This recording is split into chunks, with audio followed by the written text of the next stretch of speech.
గమనించి దీవించాడు. కరోనా సమయంలో మంచి కాపాడాడు.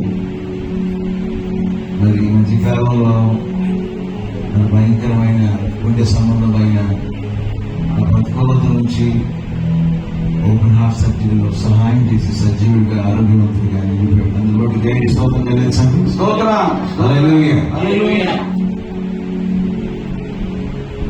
దేవుడు ఒక వ్యక్తిని పిలుచుకున్నప్పుడు, ఆ వ్యక్తికి తన పనిని అప్పగించినప్పుడు ఏది అసంపూర్తిగా మిగిలిన అది బాధకరంగా ఉంటుంది. ఒక తృప్తి ఏంటి? సేవకు రావడమే కాదు, సేవలో ఇక్కడ అలాగే పిల్లలందరూ వినమ్మకుండా స్థలాల్లో సేవలు ప్రారంభించి కొనసాగించడానికి ప్రభు ఒప్పించారు. మరి గడిబండ్లో కూడా ఈ స్థలాన్ని తీసుకున్నారు. దీనిలో కొద్ది దినాలు నివసించారు. నేను దీన్ని దేవునికి ఇచ్చి దేవుని మందిరాన్ని ఈ స్థలాన్ని కేటాయించినందుకు దేవుడు తప్పుడు దీవిస్తాడు. దేవునికి స్తోత్రాలు.